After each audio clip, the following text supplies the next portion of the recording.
Hi friends, good morning. இது உங்கள் tape IS academy. நாம் இன்னைக்கு மார்ச் 14ஆம் தேதிக்கான நடப்பு நிகழ்வுகள் பார்க்க இருக்கிறோம். வழக்கம் போல் இன்றைய நடப்பு நிகழ்வு கவனமாக பாருங்கள், நோட்ஸ் எடுத்துக்கிடுங்க. ஈவினிங்கில் நடைபெறக்கூடிய டெய்லி கரண்ட் அஃபேர்ஸ் டெஸ்ட்டில் மறக்காமல் கலந்துக்கிடுங்க. தேர்வானது டெலகிராம் ஆப்பில் நம்மளுடைய டேப் ஐஏஎஸ் அகாடமி அப்படிங்கிற சேனல் நடைபெறும். இதுவரைக்கும் யாரும் நம்முடைய சேனலில் ஜாயின் பண்ணாமல் இருந்தீங்கன்னு சொன்னால் உங்களுடைய மொபைல் ஃபோனில் டெலகிராம் ஆப் இன்ஸ்டால் பண்ணி மறக்காமல் சர்ச் பாக்ஸில் டேப் ஐஏஎஸ் அகாடமி சர்ச் பண்ணிங்கன்னு சொன்னால் நம்முடைய குரூப்பில் ஈஸியாக ஜாயின் பண்ணிக்கலாம். கரண்ட் அஃபேர்ஸ் தேர்வு மட்டும் இல்லாமல் நம்ம அகாடமி சார்பில் நடத்தப்படக்கூடிய இதர தேர்வுகளையும் இதர தகவல்களையும் நீங்கள் அறிந்து கொள்ளலாம். ரைட், நாம் இந்த நடப்பு நிகழ்வுகளில் முதல்ல பார்க்கக்கூடிய புத்துணர்ச்சி வாக்கியம் பார்த்தீங்க அப்படின்னு சொன்னால், குறிக்கோளை அடைய வேண்டினால் குறுக்கீடுகளை கண்டு அஞ்சக்கூடாது. சரிங்களா? நாம் ஒரு செயலை நோக்கி பயணம் செய்யும் போது, நம்மளுடைய குறிக்கோளை நோக்கி நம்ம போய்கிட்டு இருக்கும்போது நம்ம என்ன பண்ணக்கூடாது அப்படின்னு சொன்னால், இடையில நமக்கு ஏற்படக்கூடிய தடைகளை, குறுக்கீடுகளை கண்டு நம்ம அஞ்சக்கூடாது. பயப்படாமல் துணிந்து நாம் தொடர்ந்து முயற்சி செய்தோம் அப்படின்னு சொன்னால் கண்டிப்பாக நாம் வெற்றியாளர்களாக மாறுவோம். சரியா? குறிக்கோளை அடைய வேண்டினால் குறுக்கீடுகளை கண்டு அஞ்சக்கூடாது. ரைட், நாம் இன்றைய நடப்பு நிகழ்வுகளில் முதல்ல ஒரு சில தினங்கள் பார்க்க இருக்கிறோம். அந்த அடிப்படையில் மார்ச் 14ஆம் தேதியான இன்றைய தினம் பார்த்தீங்க அப்படின்னு சொன்னால் சர்வதேச கணித தினம் அனுசரிக்கப்படுகிறது. சரிங்களா? உலகளாவிய அளவில் மக்கள் மத்தியில், குறிப்பாக இளம் தலைமுறையினர் பற்றியில் கணிதத்துறை குறித்த விழிப்புணர்வையும் ஆர்வத்தையும் ஏற்படுத்தணும் அப்படிங்கிறதற்காக இந்த தினம் அனுசரிக்கப்படுகிறது அப்படிங்கிறது குறிப்பிடும்படியான விஷயம். பொதுவாகவே கணக்கு அப்படின்னாலே பல பேருக்கு இங்கே கசக்கும். ஆனால் கணக்கு கசக்கக்கூடிய ஒரு விஷயம் இல்லை, அது கரும்பு போல் இனிக்கக்கூடிய ஒரு விஷயம் அப்படிங்கிறத இளம் தலைமுறையின் மத்தியில் எடுத்துரைப்பதற்காக தான் என்ன செய்யப்படுகிறது சொன்னால், அது குறித்த விழிப்புணர்வுக்காக ஆண்டுதோறும் மார்ச் 24ஆம் தேதி சர்வதேச கணித தினமாக அனுசரிக்கப்படுகிறது. இந்த ஆண்டு தினத்திற்கான தீம், கருப்பொருள் என்ன அப்படின்னு சொன்னால் பிளேயிங் வித் மேத். சரிங்களா? அதாவது மேத்ஸோடு, கணிதத்தோடு விளையாடும் அப்படிங்கிறது இந்த ஆண்டு தினத்திற்கான தீமாக, கருப்பொருளாக அமைந்திருக்கிறது அப்படிங்கிறது குறிப்பிடும்படியான விஷயம். சரியா? இப்போ முதல்ல நம்ம தெரிந்து கொள்ளக்கூடிய தகவல் என்ன அப்படின்னு சொன்னால், ஒவ்வொரு ஆண்டும் மார்ச் 14ஆம் தேதி சர்வதேச அளவில் கணிதம் குறித்த புரிதலை இளம் தலைமுறையின் மத்தியில் ஏற்படுத்துவதற்கான சர்வதேச கணித தினம் அனுசரிக்கப்படுகிறது அப்படிங்கிற தகவல் நாம் தெரிஞ்சுக்கிட்டோம். இந்த தினத்திற்கான தீம், கருப்பொருள் என்ன அப்படின்னு சொன்னால் பிளேயிங் வித் மேத். இதே போல் மார்ச் 14ஆம் தேதியான இன்றைய தினம் அனுசரிக்கப்படக்கூடிய மற்றொரு தினம் என்ன அப்படின்னு சொன்னால் இன்டர்நேஷ்னல் பை டே. சரிங்களா? பை அப்படிங்கிறது நம்ம கணிதத்தில் பயன்படுத்தக்கூடிய ஒரு குறியீடு. அதாவது குறிப்பாக பார்த்தீங்கன்னு சொன்னால் வட்டத்தினுடைய பரப்பளவு, சுற்றளவெல்லாம் நம்ம காணும்போது நமக்கு கிடைக்கக்கூடிய ஒரு விஷயம் தான் என்ன அப்படின்னு சொன்னால் பை. பை அப்படிங்கிறது டெஃபினேஷன் நீங்கள் படிச்சிருப்பீங்க. ஒரு வட்டத்தினுடைய சுற்றளவை நம்ம அதனுடைய விட்டத்தால் வகுத்தால் கிடைப்பது தான் என்ன அப்படின்னு சொன்னால் பை. சரிங்களா? பையனுடைய மதிப்பீடு என்ன நமக்கு தெரியும், 3.14. அந்த 3 அப்படிங்கிறது மார்ச் மாதத்தையும், 14 அப்படிங்கிறது மார்ச் மாதத்தினுடைய 14ஆம் தேதியும் குறிப்பதாக நம்ம எடுத்துக்கிட்டோம் அப்படின்னு சொன்னால் இன்றைய தினம் பார்த்தீங்க அப்படின்னு சொன்னால் பை தினமாக அனுசரிக்கப்படுகிறது. பை அப்படிங்கிறது கணிதத்தில் பயன்படுத்தக்கூடிய ஒரு மிக முக்கியமான அம்சமாக இருக்குது. பை இல்லாமல் கணிதத்தில் பல விஷயங்கள் பூர்த்தியாகாது, அதனுடைய மதிப்பு இல்லாமல். அந்த அடிப்படையில், அதாவது ஒரு கணினியினுடைய இப்போ உருவாக்கக்கூடிய கணினிகளினுடைய அந்த வேகம், சிறப்பெல்லாம் இருக்குது இல்லையா, அதெல்லாம் பார்த்தீங்கன்னு சொன்னால் பையனுடைய தசமங்களை தொடர்ச்சியாக அந்த 3.14 அப்படிங்கிறது போய்கிட்டே இருக்கும். அந்த தசமங்களை மிக துல்லியமாக கணக்கிடக்கூடிய கணினியை தான் சிறப்பான கணினின்னு சொல்கிறாங்க. அது அதிகபட்சம் எவ்வளவு தசமம் அதனால் அந்த கணினியால் கணக்கிட முடிகிறது அப்படிங்கிறது பொறுத்து தான் அது சூப்பர் ஃபாஸ்ட் கம்ப்யூட்டர்லாம் சொல்கிறாங்க. அந்த அடிப்படையில் இந்த புவியில் பை இல்லாத விஷயம் அப்படிங்கிறது ரொம்பவே குறைவு. அந்த அடிப்படையில் கணிதத்தில் மிக பயன்படுத்தக்கூடிய பையனுடைய முக்கியத்துவத்தை குறிப்பதற்காக 3.14 சிறப்பு செய்வதற்காகவும் பார்த்தீங்க அப்படின்னு சொன்னால் மார்ச் 14ஆம் தேதியான இன்றைய தினம் உலக பை தினமாக அனுசரிக்கப்படுகிறது. அதே போல் 7வது மாதம் 22ஆம் தேதி, ஏன்னா 22/7 பையோட மதிப்பு தான், அந்த தினமும் பார்த்தீங்கன்னு சொன்னால் பை தினமாக அனுசரிக்கப்படும் அப்படிங்கிறது குறிப்பிடத்தக்கது. சரியா? இப்போ முதல்ல நம்ம தெரிந்து கொண்ட தகவல், மார்ச் 14ஆம் தேதியான இன்றைய தினம் இன்டர்நேஷனல் மேத்தமெட்டிக்ஸ் டேயும் கணிதத்தில் பயன்படுத்தக்கூடிய பையனுடைய தினம் அனுசரிக்கப்படுகிறது அப்படிங்கிற தகவலை நாம் தெரிஞ்சுக்கணும். அடுத்து நாம் தெரிந்து கொள்ளக்கூடிய தகவல் என்ன அப்படின்னு சொன்னால், மார்ச் 14ஆம் தேதியான தினம் அனுசரிக்கப்படக்கூடிய மற்றும் ஒரு தினம் என்ன தினம் அப்படின்னு சொன்னால் international day of action for rivers. சரிங்களா? அதாவது ஆறுகளை பாதுகாப்பது குறித்த விழிப்புணர்வை மக்கள் மத்தியில் ஏற்படுத்துவதற்கான சர்வதேச தினம் அனுசரிக்கப்படுகிறது அப்படிங்கிற தகவலை பார்க்குறோம். உலகத்தினுடைய நாகரிகம் அப்படிங்கிறது பார்த்தீங்கன்னு சொன்னால் அது ஆற்றங்கரைகளில் தான், நதியோரங்களில் தான் இருந்துச்சு. நாகரிக தொட்டில்னே நம்ம சொல்லுவோம். அந்த அடிப்படையில் இன்றைய காலகட்டத்தில் ஆறுகளினுடைய முக்கியத்துவம் குறித்து மக்கள் மத்தியில், குறிப்பாக இளம் தலைமுறை மத்தியில் விழிப்புணர்வு ஏற்படுத்துவதற்கான தினமாக அனுசரிக்கப்படுகிறது. பொதுவாக இன்றைய காலகட்டத்தில் பார்த்தீங்கன்னா பெருவாரியான ஆறுகள் என்ன என்பது மனிதனுடைய ஆக்கிரமிப்புகளால் அழிந்து போகக்கூடிய சூழ்நிலையும், பருவநிலை மாற்றத்தால் ஏற்படக்கூடிய மாறுபாடுகளால் ஆறுகளில் தண்ணீர் அப்படிங்கிற சூழ்நிலை நம்ம பார்க்குறோம். ஆனால் அதையெல்லாம் விடுத்து ஆறுகளை பாதுகாப்பதனுடைய முக்கியத்துவம் குறித்து இளம் தலைமுறை மத்தியில் விழிப்புணர்வு ஏற்படுத்துவதற்காக பார்த்தீங்க அப்படின்னு சொன்னால் ஒவ்வொரு ஆண்டு மார்ச் 14ஆம் தேதி international day of action for rivers அனுசரிக்கப்படுகிறது அப்படிங்கிற தகவலை நாம் இந்த இடத்துல பார்க்குறோம். இந்த தினத்திற்கான தீம், கருப்பொருள் என்ன அப்படின்னு சொன்னால் வாட்டர் ஃபார் ஆல். தண்ணி அப்படிங்கிறது அனைவருக்கும் தேவை அப்படிங்கிறது வலியுறுத்தக்கூடிய வகையில் வாட்டர் ஃபார் ஆல் அப்படிங்கிறத நம்ம பார்க்குறோம். குறிப்பாக கடந்த ஒரு சில தினங்களாக தொடர்ச்சியாக பத்திரிகைகள் நீங்கள் பார்த்தீங்கன்னு சொன்னால் சிலிக்கான் வேலி என இந்தியாவில் அழைக்கப்படக்கூடிய பெங்களூர் மாநகரம் தண்ணீர் பற்றாக்குறையால் திணறக்கூடிய சூழ்நிலை நம்ம பார்க்குறோம். அப்போ தண்ணீர் அப்படிங்கிறது ஒரு முக்கியத்துவம் அப்படிங்கிறத நம்ம விளங்கியிருக்கோம்.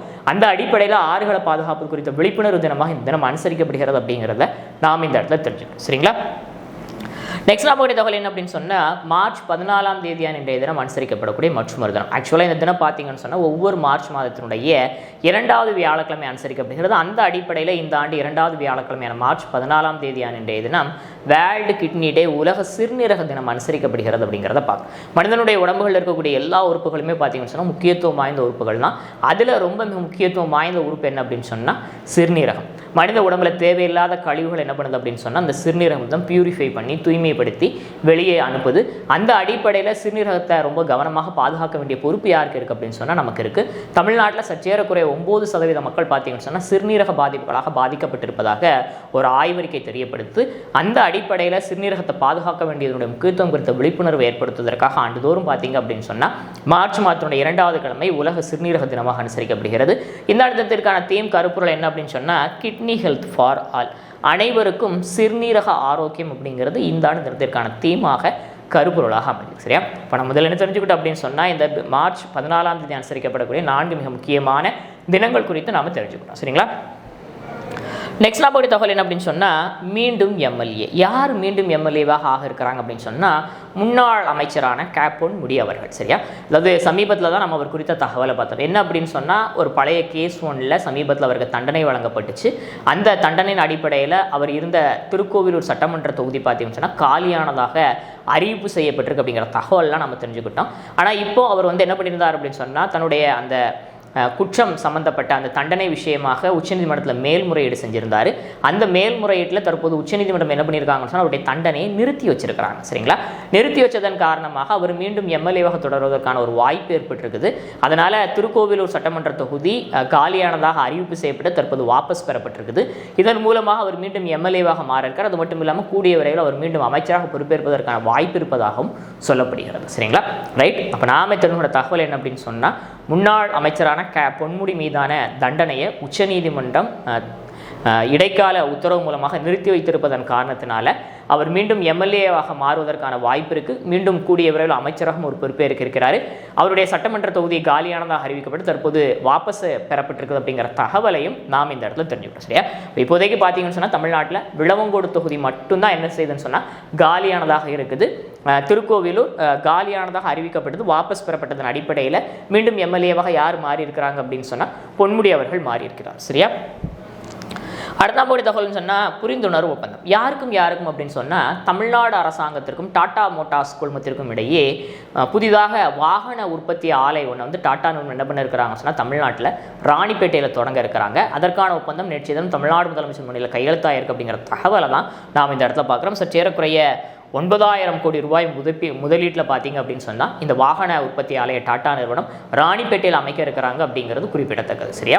சமீபத்தில் தான் பார்த்தீங்க அப்படின்னு சொன்னால் தூத்துக்குடியில் வின்ஸ்பாட் நிறுவனத்தினுடைய எலக்ட்ரானிக் காருக்கான அந்த ஆலைக்கான அடிக்கல் நாட்டப்பட்டுச்சு. தற்போது பார்த்தீங்க அப்படின்னு சொன்னால் டாடா மோட்டார்ஸ் நிறுவனம் என்ன பண்ணியிருக்கிறாங்க சொன்னால் ராணிப்பேட்டையில் புதிதாக வாகன உற்பத்தி தொழிற்சாலை தொடங்குவதற்காக தமிழ்நாடு அரசாங்கத்தோடு ஒப்பந்தம் மேற்கொண்டிருக்கிறாங்க அப்படிங்கிறதையும் நாம் இந்த இடத்துல பார்க்க. சரியா? இப்போ தெரிந்து கொண்ட தகவல் டாடா மோட்டார்ஸ் குழுமம் தமிழ்நாட்டில் ராணிப்பேட்டையில் சற்றேறக்குறைய 9,000 கோடி ரூபாய் முதலீட்டில் புதிய வாகன உற்பத்தி ஆலை ஒன்று தொடங்குவதற்கு தமிழ்நாடு அரசாங்கத்தோடு ஒப்பந்தம் மேற்கொண்டிருக்கிறாங்க அப்படிங்கிற தகவலை நாம் இந்த இடத்துல தெரிஞ்சுக்கணும். சரியா?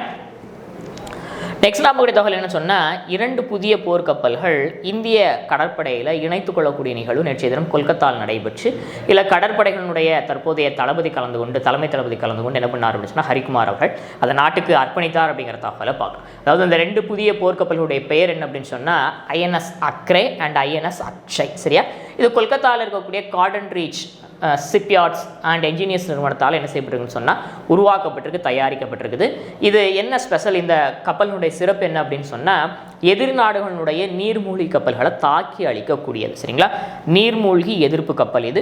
அது மட்டும் இல்லாமல் கன்னி வெடிகள் அமைக்கக்கூடிய பணிகளையும் இந்த கப்பல்களை ஈடுபடுத்த முடியும். அது மட்டும் இல்லாமல் பார்த்தீங்கன்னு சொன்னால் குறைந்த தீவிரம் கொண்டிருக்கக்கூடிய ஒரு சில முக்கியமான கடல்சார் செயல்பாடுகளும் என்ன பண்ண முடியும் அப்படின்னு சொன்னால் இந்த கப்பல்களால் மேற்கொள்ள முடியும் அப்படிங்கிறது குறிப்பிட முடியாத விஷயம். இந்த மாதிரியான செயல்பாடுகளை மேற்கொள்ளக்கூடிய ஒரு சில நாடுகளோடு தற்போது இந்தியாவும் என்ன பண்ணியிருக்கு அப்படின்னு சொன்னால் இணைந்திருக்கிறது அப்படிங்கிற தகவலை நாம் இந்த இடத்துல பார்ப்போம். சரியா? தகவல் என்ன அப்படின்னு சொன்னால் கொல்கத்தாவில் இருக்கக்கூடிய Garden Reach Shipbuilders and Engineers நிறுவனத்தால் தயாரிக்கப்பட்ட 2 புதிய போர்க்கப்பல்கள் இந்திய கப்பல் படையில் முறைப்படி சோதனை ஓட்டத்திற்காக இணைத்துக் கொள்ளப்பட்டிருக்கு அப்படிங்கிற தகவலை பற்றி புதிய கப்பல்களின் பெயர்கள் INS Agrey and INS Akshay. அதாவது எதிர்நாடுகளினுடைய நீர்மூழ்கி கப்பல்களை தாக்கி அளிக்கக்கூடிய வல்லமை வாய்ந்த, கண்ணி வெடிகளை அமைக்கக்கூடிய வல்லமை வாய்ந்த மற்றும் குறைந்த தீவிரம் கொண்ட கடல்சார் செயல்பாடுகளில் ஈடுபடுத்தக்கூடிய வகையில் இந்த 2 புதிய போர்க்கப்பல்கள் வடிவமைக்கப்பட்டிருக்கிறது அப்படிங்கிறது குறிப்பிடத்தக்கது. சரியா? அடுத்த தகவல் என்னன்னு சொன்னால் செமிகண்டர் ஆலைகள் அடிக்கல். சரிங்களா? அதாவது குறைக்கடத்திகள் நம்ம சொல்லுவோம், செமிகண்டக்டர், அதாவது மின்னணு சாதனங்களை பயன்படுத்தக்கூடிய ஒரு மிக முக்கியமான பொருள் தான் என்ன அப்படின்னு சொன்னால் செமிகண்டக்டர். இந்த செமிகண்டக்டர் ஆலைகளை இந்தியாவில் அமைப்பதற்காக தற்போது பார்த்தீங்கன்னு சொன்னால் 3 இடங்களில் அந்த ஆலைகள் அமைப்பதற்கான அடிக்கல் நாட்டு விழா நடந்துச்சு. ஏறக்குறைய 1.25 லட்சம் கோடி ரூபாய் மதிப்பீட்டில் இந்த 3 ஆலைகள் அமைக்கப்பட இருக்கு. இதற்கான அடிக்கல் நாட்டு விழாவில் பிரதமர் கலந்து கொண்டு அடிக்கல் நாட்டினார் அப்படிங்கிற தகவல் பார்க்குறோம். இந்த ஆலைகள் பார்த்தீங்கன்னு சொன்னால் இந்தியாவில் குஜராத்தில் 2 இடங்களையும் அஸ்ஸாமில் ஒரு இடத்துல அமைக்கப்பட இருக்குது. குஜராத்தை பொறுத்த வரைக்கும் பார்த்தீங்கன்னு சொன்னால் தோலேரா அப்படிங்கக்கூடிய பகுதியில் செமிகண்டக்டர் தயாரிப்பு ஆலை ஒன்று அமைக்கப்பட இருக்குது. அதே போல குஜராத்தில் சனந்த் பகுதியில் செமிகண்டக்டர் ஒருங்கிணைப்பு மற்றும் பரிசோதனை ஆலை அமைக்கப்பட இருக்குது. இதே போல் அஸ்ஸாமில் இருக்கக்கூடிய மோரிகான் அப்படிங்கிற பகுதியில் பார்த்தீங்கன்னு சொன்னால் செமிகண்டக்டர் ஒருங்கிணைப்பு மற்றும் பரிசோதனை ஆலை அமைக்கப்பட இருக்கு அப்படிங்கிறது குறிப்பிடத்தக்கது. அதாவது செமிகண்டக்டர் துறையில் இந்தியா வளர்ந்து வரக்கூடிய ஒரு நாடாக இருக்குது. அந்த அடிப்படையில் இந்த ஆலைகள் அமைப்பதன் மூலமாக உலகளாவிய அளவில் செமிகண்டக்டர் உற்பத்தி செய்யக்கூடிய நாடுகளில் இந்தியா ஒரு முன்னணி இடத்துக்கு வரும் அப்படிங்கிறது குறிப்பிடும்படியான விஷயம். சரிங்களா? நாம தெரிந்து கொண்ட தகவல், இந்தியாவில் ஒரு 3 இடங்கள் செமிகண்டக்டர் ஆலைகளுக்கான அடிக்கல் நாட்டுதல் விழா நடைபெற்று பிரதமர் கலந்து கொண்டு அடிக்கல் நாட்டினார் அப்படிங்கிற தகவல் பார்த்தா அந்த அடிப்படையில் குஜராத்தில் தோலேரா மற்றும் சனந்த் அப்படிங்கிற பகுதியில் செமிகண்டக்டர் ஆலைகள் அமைக்கப்பட்டிருக்கு. அதே போல் அஸ்ஸாமில் பார்த்தீங்கன்னு சொன்னால் மோரிகானில் அமைக்கப்பட்டிருக்கு அப்படிங்கிற தகவலை நாம் இந்த இடத்துல தெரிஞ்சுக்கிட்டோம். சரிங்களா? நெக்ஸ்ட் நம்ம தகவல் என்னன்னு சொன்னால் ஒரு சில நியமனங்கள் பார்க்க இருக்கிறோம். சரியா? அதாவது ஒரு சில மிக முக்கியமான பொறுப்புகளுக்கு புதியவர்கள் நியமிக்கப்பட்டிருக்கிறாங்க இந்திய அரசாங்கத்தால். அந்த அடிப்படையில் CBSE அதாவது மத்திய இடைநிலை கல்வி வாரியத்தினுடைய புதிய தலைவராக ராகுல் சிங் அப்படிங்கிறவர் நியமிக்கப்பட்டிருக்கிறார். இதற்கு முன்னால் அந்த பொறுப்பில் இருந்தவர் யார் அப்படின்னு சொன்னால் நிதி சிப்பர். இந்த நிதி சிப்பரை தற்போது நிதி ஆயோக்கினுடைய ஆலோசகராக என்ன பண்ணியிருக்கிறாங்க சொன்னால் நியமனம் பண்ணியிருக்கிறாங்க. அதனால் புதிதாக ராகுல் சிங் என்ன பண்ணிருக்காரு சொன்னால் CBSE புதிய தலைவராக நியமிக்கப்பட்டிருக்கிறாரு. அதே போல் பார்த்தீங்கன்னு சொன்னால் ஜல்சக்தி துறை அமைச்சம் கேள்விப்பட்டிருப்பீங்க. அதன் கீழே பார்த்தீங்கன்னு சொன்னால் கங்கையை தூய்மைப்படுத்துவதற்கான ஒரு முன்னெடுப்பு மேற்கொள்ளப்பட்டு வருகிறது. அந்த தேசிய தூய்மை கங்கை இயக்கத்தினுடைய தலைமை இயக்குநராக யார் நியமிக்கப்பட்டிருக்கிறாங்கன்னு சொன்னால் ராஜீவ்குமார் மிட்டல் நியமிக்கப்பட்டிருக்கிறார் அப்படிங்கிற தகவலையும் நாம் இந்த இடத்துல பார்க்குறோம். சரியா? நம்ம 3 மிக முக்கியமான நியமனங்கள் பார்த்தோம். அதில் முதல்ல பார்த்தது நிதி சிப்பர் அவர்கள் CBSE தலைவராக இருந்தார். தற்போது அவர் நிதி ஆயோக்கினுடைய ஆலோசகர் நியமிக்கப்பட்டிருக்கிறாரு. அதற்கு பதிலாக அந்த இடத்துக்கு பார்த்தீங்கன்னு சொன்னால் ராகுல் சிங் நியமிக்கப்பட்டிருக்கிறார் CBSE புதிய தலைவராக. அதே போல் தேசிய தூய்மை கங்கை திட்டத்தினுடைய தலைமை இயக்குநராக பார்த்தீங்க அப்படின்னு சொன்னால் ராஜீவ்குமார் மிட்டல் நியமிக்கப்பட்டிருக்கிறார் அப்படிங்கிற தகவலையும் நாம் இந்த இடத்துல தெரிஞ்சுக்கிட்டோம். சரியா? அடுத்த பார்க்கக்கூடிய தகவல் என்ன அப்படின்னு சொன்னால் குடியரசுத் தலைவர் ஒப்புதல். எதற்காக ஒப்புதல் வழங்கியிருக்கிறார் அப்படின்னு சொன்னால் சுதந்திர இந்தியாவில் முதல் முறையாக சமீபத்தில் உத்தரகாண்ட் மாநில அரசாங்கம் என்ன பண்ணாங்க அப்படின்னு சொன்னால் பொது சிவில் சட்டத்தை கொண்டு வந்தாங்க. இது குடியரசுத் தலைவருடைய ஒப்புதலுக்காக அனுப்பி வைக்கப்பட்டுச்சு. தற்போது இந்திய அரசமைப்பு சட்டப்பிரிவு 201 கீழ் என்ன பண்ணியிருக்கிறாங்க அப்படின்னு சொன்னால் குடியரசுத் தலைவர் இதற்கு ஒப்புதல் வழங்கியிருக்கிறார் அப்படிங்கிற தகவலை தான் நாம் இந்த இடத்த பார்க்குறோம். அதாவது வெவ்வேறு மதங்கள் என்ன பண்ணுறாங்க அப்படின்னு சொன்னால் திருமணம், அதே போல் விவாகரத்து, அதே போல் வாரிசுரிமை, தத்தெடுப்பு, இந்த 4 விஷயங்களில் மட்டும் ஒவ்வொரு மதங்களும் தங்களுடைய மத அபிப்பிராயப்படி என்ன பண்ணுறாங்க அப்படின்னு சொன்னால் சட்டத்திட்டங்களை ஃபாலோ பண்ணுறாங்க. ஆனால் இதுக்கெல்லாம் மாற்றமாக அனைத்து தரப்பட்ட மக்களுக்கும் ஒரே மாதிரியான சட்டத்தை கொண்டு வரணும் அப்படிங்கிறதுக்காக உருவாக்கப்பட்டிருப்பது தான் என்ன அப்படின்னு சொன்னால் இந்த பொது சிவில் சட்டம். இது குறித்து நம்ம டீட்டெயிலாக முந்தைய வகுப்புகளில் பார்த்துருப்போம். உத்தரகாண்டை பொறுத்த வரைக்கும் பழங்குடியின மக்களுக்கு மட்டும் என்ன செய்யப்பட்டிருக்கு அப்படின்னு சொன்னால் இந்த பொது சிவில் சட்டத்திலிருந்து விலக்களிக்கப்பட்டிருக்குது. தற்பொழுது அந்த சட்டத்திற்கு குடியரசுத் தலைவர் முறைப்படி என்ன பண்ணியிருக்காருன்னு சொன்னால் ஒப்புதல் வழங்கியிருக்கிறார் அப்படிங்கிற தகவலை தான் நம்ம இந்த இடத்துல பார்க்குறோம். இதன் மூலமாக சுதந்திர இந்தியாவில் முதல் முறையாக பொது சிவில் சட்டத்தை கொண்டு வந்திருக்கக்கூடிய மாநிலமாக உத்தரகாண்ட் மாறி இருக்குது. ஏற்கனவே கோவாவில் சுதந்திரத்துக்கு முன்னால் இருந்து என்ன இருக்குது அப்படின்னு சொன்னால் போர்ச்சுகீசியர்கள் காலத்தில் இருந்தே பொது சிவில் சட்டம் நடைமுறையில் இருக்குது அப்படிங்கிறது குறிப்பிடத்தக்கது. சரிங்களா? ரைட். அப்போ நான் திரும்ப தகவல் என்ன அப்படின்னு சொன்னால் சமீபத்தில் சுதந்திர இந்தியாவில் முதல் முறையாக பொது சிவில் சட்டத்தை கொண்டு வந்திருக்கக்கூடிய உத்தரகாண்ட் அரசாங்கத்தினுடைய அந்த சட்ட மசோதாவுக்கு குடியரசுத் தலைவர் அரசமைப்பு சட்டப்பிரிவு 201 கீழ் ஒப்புதல் வழங்கியிருக்கிறார் அப்படிங்கிற தகவலை நாம் இந்த இடத்துல தெரிஞ்சுக்கிட்டோம். சரிங்களா? ரைட். நம்ம ரீகேப் பார்க்க இருக்கிறோம். ஆரம்பத்தில் என்ன பார்த்தோம் அப்படின்னு சொன்னால் ஒவ்வொரு ஆண்டு மார்ச் 14 உலகளாவிய அளவில் மக்கள் மத்தியில் கணிதம் குறித்த புரிதலை ஏற்படுத்துவதற்காக இன்டர்நேஷனல் டே ஆஃப் மேத்தமெட்டிக்ஸ் அனுசரிக்கப்படுகிறது அப்படிங்கிற தகவலை நாம் இந்த இடத்துல தெரிஞ்சுக்கிட்டோம். இந்த ஆண்டு தினத்திற்கான தீம் என்ன அப்படின்னு சொன்னால் பிளேயிங் வித் மேத், கணிதத்தோடு விளையாடும் அப்படிங்கிறது இந்த ஆண்டு தினத்திற்கான தீம். அதே போல் பார்த்தீங்கன்னு சொன்னால் மார்ச் 14 3வது மாதம் 14 3.14 பையனுடைய மதிப்பு. அந்த அடிப்படையில் நம்ம கணிதத்தில் பயன்படுத்தக்கூடிய பை குறியீடுனுடைய முக்கியத்துவம் குறித்து மக்கள் மத்தியில் விழிப்புணர்வு ஏற்படுத்துவதற்காக உலக பை தினம் ஆண்டுதோறும் பார்த்தீங்க அப்படின்னு சொன்னால் மார்ச் 14ஆம் தேதி அனுசரிக்கப்படுகிறது அப்படிங்கிற தகவலையும் நாம் இந்த இடத்துல தெரிஞ்சுக்கிட்டோம். அதுபோக பார்த்தீங்கன்னு சொன்னால் ஆறுகளை பாதுகாப்பது குறித்த விழிப்புணர்வு மக்கள் மத்தியில் ஏற்படுத்துவதற்காக international day of action for rivers March 14ஆம் தேதி அனுசரிக்கப்படும். இந்த தினத்திற்கான தீம் என்ன அப்படின்னு சொன்னால் வாட்டர் ஃபார் ஆல், அனைவருக்கும் தண்ணீர். அதே போல் பார்த்தீங்கன்னு சொன்னால் மார்ச் மாதத்தினுடைய 2வது வியாழக்கிழமை ஆண்டுதோறும் உலக கிட்னி தினமாக அனுசரிக்கப்படுகிறது. சிறுநீரக தினம். சிறுநீரகத்தினுடைய முக்கியத்துவம் குறித்து அதை பாதுகாப்பது குறித்த முக்கியத்துவம் குறித்து மக்கள் மத்தியில் விழிப்புணர்வு ஏற்படுத்துவதற்கான தினமாக இது அனுசரிக்கப்படும். அந்த அடிப்படையில் இந்த ஆண்டு இன்றைய தினத்தில் உலக சிறுநீரக தினம் அனுசரிக்கப்படுகிறது. இதனுடைய இந்த ஆண்டுக்கான தீம் கருப்பொருள் என்ன அப்படின்னு சொன்னால் கிட்னி ஹெல்த் ஃபார் ஆல், அனைவருக்கும் சிறுநீரக ஆரோக்கியம் அப்படிங்கிறது இந்த ஆண்டு இதனுடைய கருப்பொருள். சரிங்களா? அடுத்து பார்த்தீங்கன்னு சொன்னால் சமீபத்தில் குற்ற வழக்கில் தண்டனை பெற்றிருக்கக்கூடிய முன்னாள் அமைச்சர் பொன்முடி அவர்கள் தன்னுடைய பதவியை இழந்தார் மக்கள் பிரதிநிதித்துவ சட்டத்தின் அடிப்படையில். அவருடைய தொகுதியான திருக்கோவிலூர் தொகுதியும் காலியானதாக அறிவிக்கப்பட்டுச்சு. ஆனால் தற்போது அவருடைய தண்டனையை இந்திய உச்சநீதிமன்றம் என்ன பண்ணியிருக்கிறாங்கன்னு சொன்னால் நிறுத்தி வச்சிருக்கிறாங்க. அந்த அடிப்படையில் அவருடைய தொகுதி காலியானதாக அறிவிப்பு செய்யப்பட்டது வாபஸ் பெறப்பட்டு அவர் மீண்டும் எம்எல்ஏவாக மாறி இருக்கிறார். அது மட்டும் இல்லாமல் கூடிய விரைவில் அவர் அமைச்சராகவும் பொறுப்பேற்க இருக்கிறார் அப்படிங்கிற தகவலை நாம் இந்த இடத்துல தெரிஞ்சுக்கிட்டோம். அடுத்து டாடா மோட்டார்ஸ் நிறுவனம் ராணிப்பேட்டையில் சற்றேறக்குரிய 9,000 கோடி ரூபாய் முதலீட்டில் புதிய வாகன உற்பத்தியாளர் அமைப்பதற்காக தமிழ்நாடு அரசாங்கத்தோட ஒப்பந்தம் மேற்கொண்டிருக்கிறாங்க அப்படிங்கிற தகவலை நாம் இந்த இடத்துல தெரிஞ்சுக்கிட்டோம். அடுத்தாக பார்த்தீங்கன்னு சொன்னால் இந்திய கப்பல் படையில் இணைந்து 2 இந்திய போர்க்கப்பல்கள் இணைத்துக் கொள்ளப்பட்டிருக்குது. கொல்கத்தாவில் இருக்கக்கூடிய Garden Reach Shipbuilders and Engineers நிறுவனத்தில் இது தயாரிக்கப்பட்டது அப்படிங்கிறது குறிப்பிட முடியாத விஷயம். அந்த 2 போர்க்கப்பல்களுடைய பெயர் INS Akshay and INS Agrey. சரிங்களா? இந்த 2 போர்க்கப்பல்களும் பார்த்தீங்கன்னு சொன்னால் குறைந்த தீவிரம் கொண்ட கடற்சார் செயல்பாடுகள் ஈடுபடுத்தப்பட இருக்குது. அது மட்டும் இல்லாமல் கன்னியுடைய அமைப்புகள் பணிகளும் இது ஈடுபடுத்தப்படும். அது மட்டும் இல்லாமல் குறிப்பாக பார்த்தீங்கன்னு சொன்னால் எதிர்நாடுகளுடைய நீர்மூழ்கி கப்பல்களை மூழ்கடிக்கக்கூடிய நீர்மூழ்கி எதிர்ப்பு கப்பல்கள் இது அப்படிங்கிறது குறிப்பிடத்தக்கது. சரிங்களா? அடுத்த தகவல் என்ன அப்படின்னு சொன்னால் இந்தியாவில் ஒரு 3 இடங்களில் சற்றேறக்குறைய 1.2 லட்சம் கோடி மதிப்பீட்டில் செமிகண்டக்டர் ஆலைகள் அமைப்பதற்கு பிரதமர் நரேந்திர மோடி அடிக்கல் நாட்டியிருக்கார். அந்த அடிப்படையில் குஜராத்தில் பார்த்தீங்கன்னு சொன்னால் தோலேரா அப்படிங்கிற பகுதியில் செமிகண்டக்டர் தயாரிப்பு ஆலை அமைக்கப்பட்டிருக்கு. அதே போல் குஜராத்தில் சனந்த் அப்படிங்கிற பகுதியில் செமிகண்டக்டர் ஒருங்கிணைப்பு மற்றும் பரிசோதனை ஆலை அமைக்கப்பட்டிருக்கு. அதே போல் அஸ்ஸாமில் பார்த்தீங்க அப்படின்னு சொன்னால் மோரிகான் அப்படிங்கிற பகுதியில் செமிகண்டக்டர் ஒருங்கிணைப்பு மற்றும் பரிசோதனை ஆலை அமைக்கப்பட்டிருக்கு அப்படிங்கிறது குறிப்பிடத்தக்கது. இதற்கான அடிக்கல் நாட்டு விழா நடைபெற்று. சரிங்களா? அடுத்து பார்த்தீங்கன்னு சொன்னால் சிபிஎஸ்சியினுடைய தலைவராக இருந்த நிதி சிப்பர் நிதி ஆயோக்கினுடைய ஆலோசகராக நியமிக்கப்பட்டிருக்கு. அதற்கு பதிலாக ராகுல் சிங் அப்படிங்கிறவரை சிபிஎஸ்சியினுடைய அதாவது மத்திய இடைநிலை கல்வி வாரியத்தினுடைய தலைவராக இந்திய அரசாங்கம் நியமனம் பண்ணியிருக்கிறாங்க. அதே போல் தேசிய தூய்மை கங்கை இயக்கத்தினுடைய தலைமை இயக்குநராக புதிதாக பார்த்தீங்கன்னு சொன்னால் ராஜீவ்குமார் மிட்டல் நியமிக்கப்பட்டிருக்கிறார் அப்படிங்கிற தகவலையும் நம்ம தெரிஞ்சுக்கிட்டோம்.